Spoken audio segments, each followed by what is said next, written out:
वंदे लोकतिलकं सातत वार्ता विभूषणं अमर कृतिसारणं प्रबुधं लोकजीवनं प्रणय प्रमोद जागदीपनं वंदे जीवन जीवनं सत्पुरुषोत्तम। जय गुरु। प्रथमे आपण मानक समस्त को आमर ये अमृतवाणी चैनल को अनेक अनेक स्वागत जनाऊँ। आज आलोचनार विषय रखी जे आमर जो ग्रह दशा पड़े ताको किपरि खंडन करा जिवो। आमर जो शनि दशा राहु दशा केतु दशा प्रभृति पड़े ताकू काटिबार उपाय कौन, परम दयाल यही विषय रे कौन कहिसेंती आसंतु जानिबा। ए जो ग्रह दशा सब पड़े ताकू काटिबा पई लोक माने एणे तेणे पंडित तांत्रिक मानक पाखकू जाती। केही केही तंत्र मंत्र पूजा ग्रह पूजा करती तो आउ केतेक ग्रह पत्थर ताबिज आदि धारण करती। यही सब ग्रह दशा जे शनि दशा राहु दशा प्रभृति किपर भाव कटि पारिबो ता उपरे परम दयाल कौन कहिसेंती। ए जो ग्रह दोष काटिबा पई लोक माने ज्योतिष पाखकू जाती, तांत्रिक पाखकू जाती, आउ अनेक विभिन्न देवादेवी को पूजा करती। एपरी करी करी बहुत हैरान हो जाती। पैसा खर्च करी करी एणे तेणे दौड़ी दौड़ी खूब व्यस्त हो पड़ती।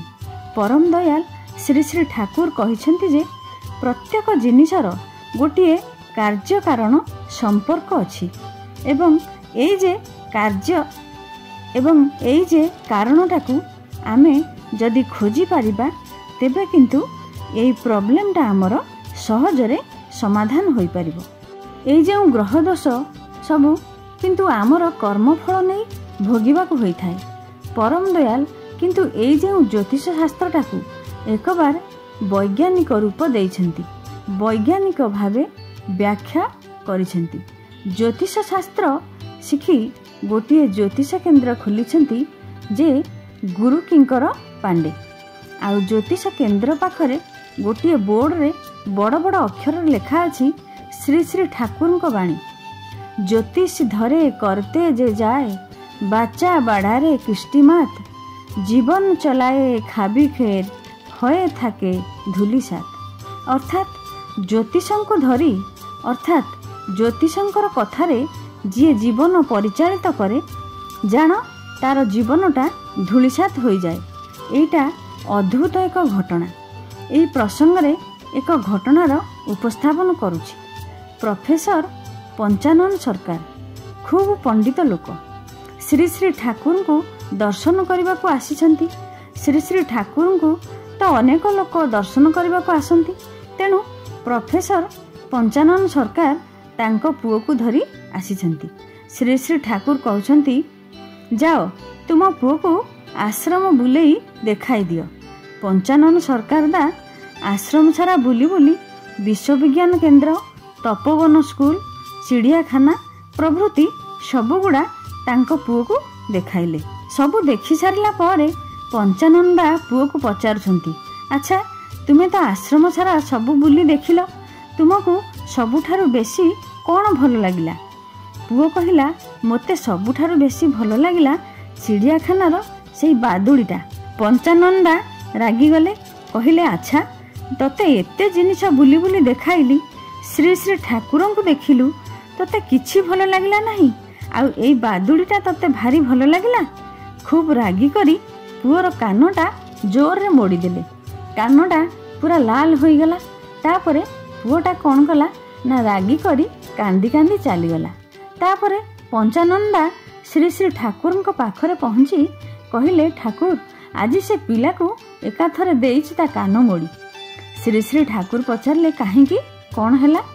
पंचानंदा कहिले ठाकुर ये जे आश्रम सारा बुलाई बुलाई एते जिनिस देखाइला परे पुओटा कहूछि जे मोते बादुड़ीटा भल लागुछि। श्री श्री ठाकुर गंभीर होई कहउछंती ए की कल पंचानंदा? तुमे जानी न पंचानंदा एहार फल कौन होई पारे? पंचानंदा आश्चर्य होई गले, कौन करिवे जानी पारले नहीं। से आसी श्री श्री ठाकुर को पाखरे बसीगले। कहिले ठाकुर एथिरे कौन जे अमंगल अछि? श्री श्री ठाकुर कहिले देख पंचानंदा, आबनी हर्ट नामक जड़े व्यक्ति 10 वर्ष तले काशी जाइथिले। तापरे पुणी 10 वर्ष पर काशी गले। सेठारे बाबा विश्वनाथन को पूजार्चना कले, गंगार स्नान कले। बाबा विश्वनाथन को खूब भक्ति भरे पूजा कले। पूजा सारी गोटे गली रास्ता दे फेरुछंती, हठात देखिले गोटे बड़ दंडा आसी तांको मुंडरे खूब जोर रे पड़िला। से संगे संगे चेता हराई तले पड़गले। किछि समय पर चेता फेरिला पर जानिले जे से गोटे मेडिकल रे शोई अछंती। अग्निदाब मने मने भाबुछंती, मु तो जीवन सारा कहार किछि अनिष्ट करिनी, सारा जीवन गुरुंको सेवा करिछि। एबे तो बाबा विश्वनाथन को पूजा सारी फेरिछि। मोर दोष कौन रहिला जे मो मथारे दंडा पड़िला काहींकी, मोर काहींकी एही अवस्था हैला। एही परि भाबिले तांकर मने पड़िला जे 10 वर्ष तले से गोटे पिलार कान मोड़ी देइथिले। से राग दुखरे पलाई जाइथिला। आजी सेई राग आउ दुख दंडा होई मो मुंडरे पड़िछि। तेणु जीवन रे जो घटना गुड़िक घटे प्रत्येकटीर गोटे कार्य कारण संपर्क अछि। एही प्रसंग रे पंचानंदा कहउछंती, एही भयरे मु केबे काशी जाएनी।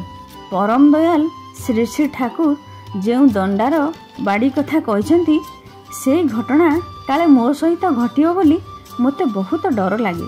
तेणु जीवन रे जदि आमे गुरु ग्रहण करिछे तेबे से आमको विपदर आसीबा आगरू सूचई दियंती। ज्योतिष शास्त्र रे मध्य गोटे बाणी अछि जे किं कुर्वती ग्रहे सर्वा जस्य केन्द्रे बृहस्पति, अर्थात जहार केन्द्र रे बृहस्पति ग्रह अछंती, अन्य समस्त ग्रह जदि एक होई ता ऊपर आक्रमण करंती तेबे तार किछि क्षति करि परिबे नाही।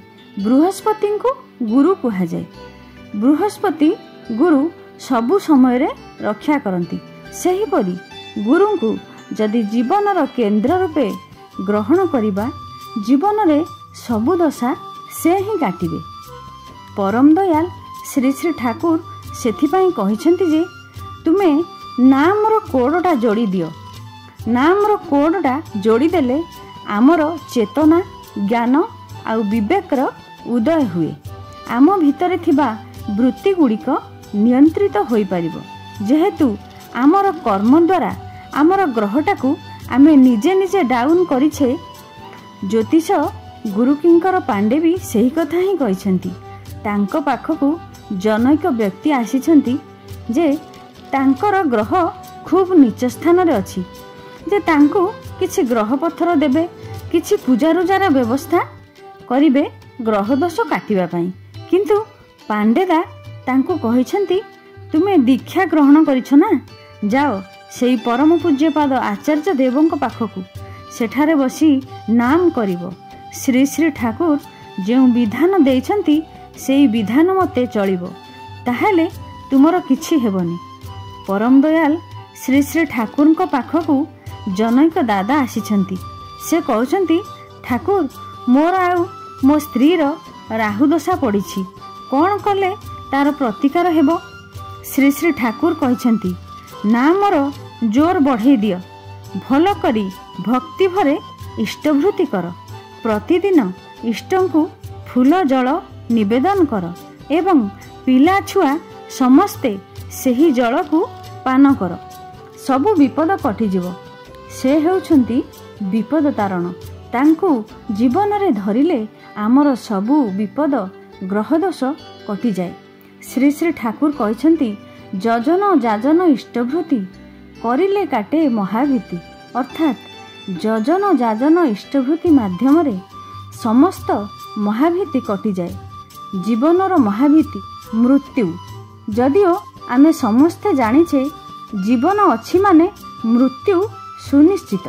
जो अकाल रे मृत्यु आसे ना, इष्टभृति करिबा द्वारा ताहा कटि जाई थाए।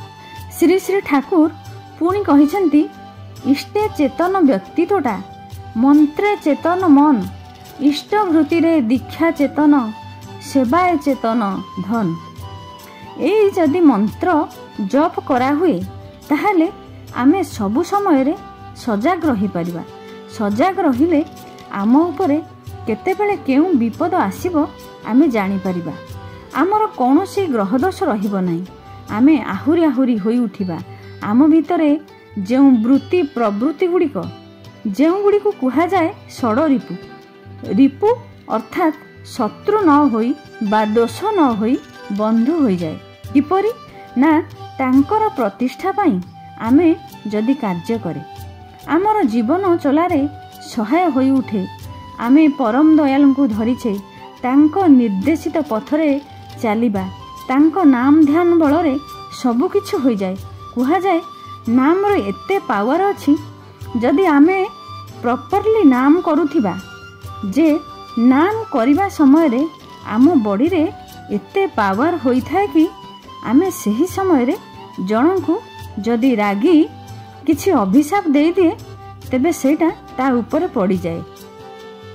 श्री श्री ठाकुर कहिसंती इष्टे रेखो भक्ति अटूट शक्ति पावे बुके तारी कर्मे रंगाओ स्वभाव परवे ना कोई दुखे। तेबे आमे खूब सुंदर भावरे जानिले जे परम दयाल आमको जो सत नाम देइछंती सेई सत नामर जप बलरे आमर समस्त ग्रहदोष कटि जाई पारे। थरे जनैका माँ कथा प्रसंग रे श्री श्री ठाकुर को कहिले जे ठाकुर जड़े ज्योतिष कहिसंती मोर संतानर 3-4 वर्ष पर मृत्युजोग अछि। एही कथा सुनी श्री श्री ठाकुर उक्त माँ जन को कहिले जे मृत्यु तो मनुष्यर जेकोसी समय होई पारे किंतु खूब नाम करने को हुए आउ इष्टभृतिटा ठीक भावे करने को हुए। एथिरे अनेक किछि कटि जाए। एथिरु आमे जानिले जे इष्टभृतिर शक्ति द्वारा बा विधि माफिक माने ठाकुर जेपरि चाहिछंती सेहीपरि जदि इष्टभृति करा जाए तेबे निश्चिंत ग्रहदोष खंडन हेबो ही हेबो। आजिर आलोचनाटी को एठी रखुछि। शेषरे समस्तंकर पंच महाजीवनर मंगल पाई दयालଙ୍କ निकटरे प्रार्थना जणाई रहुछि। जय गुरु।